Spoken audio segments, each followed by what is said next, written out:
باپ کا انتقال حضور کے اس دنیا پہ قدم رکھنے سے پہلے ہی ہو گیا تھا. ابھی شکم مادر میں تھے کہ حضرت عبداللہ کا انتقال ہو جاتا ہے. در یتیم پیدا ہوئے. 6 سال کی عمر میں ابوا کے مقام پر ریت کے ٹیلے آئے تو وہاں سیدہ آمنہ کی طبیعت خراب ہو گئی اور پھر لمحے بھی زندگی کے آخری ہیں. سیدہ آمنہ نے محسوس کر لیا کہ یہ میری آخری سانس ہے. سیدہ پاک نے حضور کے سر پہ ہاتھ رکھا اور روتے ہوئے کہا کہ بیٹا ہر نئی چیز نے پرانا ہو جانا ہے، ہر باقی نے فنا ہو جانا ہے.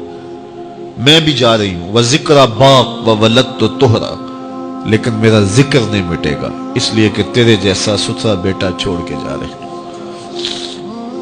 یہ آخری لفظ تھے سیدہ پاک کے کہ سیدہ آمنہ سلام اللہ علیہا کا انتقال ہو گیا. خیر حضور ماں سے لپٹ گئے. امی آپ آگے بولتی نہیں ہیں، لیکن خاموش ہو گیا تھا چمن بولتا.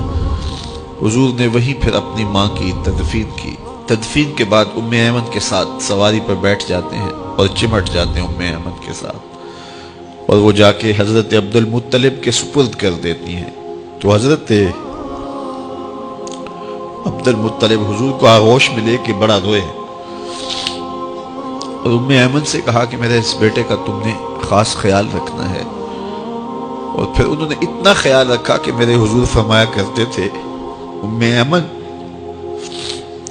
میری ماں کے بعد میری ماں ہے. 2 سال کے بعد حضرت عبد المطلب کا بھی انتقال ہو گیا. ابن حشام کے یہ لفظ سینہ چیرتے ہیں کہ جب امیر قریش کا جنازہ اٹھا تو سارا مکہ جنازے کے لیے امڑ آیا، لیکن لوگوں نے 8 سال کے ایک بچے کو دیکھا جو دیواروں سے لپٹ لپٹ کے رو رہا تھا.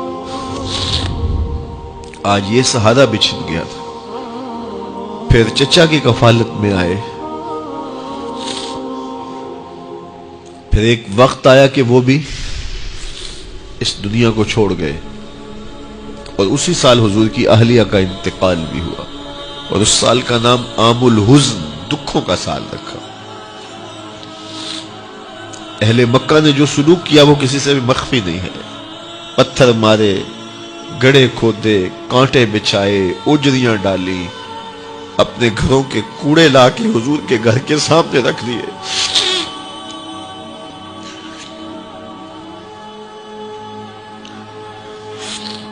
یہ کس چیز کی سزا دے رہے تھے میرے حضور کو؟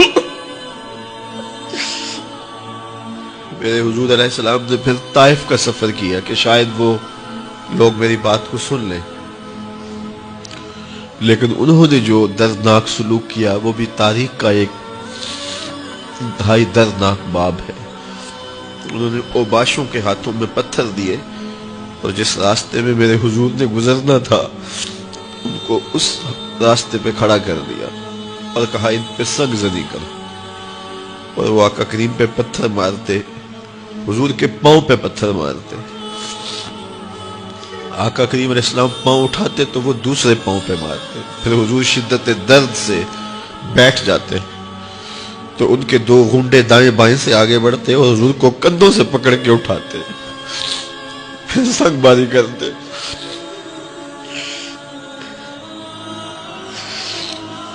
نالین حضور کے خون سے بھر گئے. عذاب کے فرشتے حضور کے پاس آئے کہ اگر آپ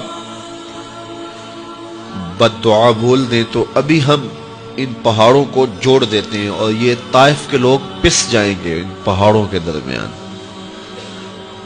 آسمان سے پتھر اتریں گے، ان کے سر کچل دیے جائیں جنہوں نے آپ کو دکھ دیے. اب صحابہ جو ساتھ تھے انہیں بھی شدید آرزو تھی کہ حضور ان کے لیے بد دعا کریں، انہوں نے بڑا دکھ دیا. تو پھر حضور کے ہاتھ اٹھ گئے.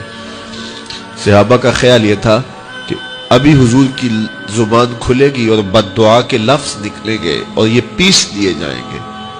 لیکن جب وہ لب کھلے، وہ پتلی پتلی گلے قدس کی پتیاں، وہ لبہائے دور جب کھلے تو لفظ کیا تھے؟ اے اللہ میری قوم کو ہدایت دے دے، یہ مجھے جانتی نہیں. اور کہا کہ مجھے ان کی نسلوں سے ایمان کی توقع ہے.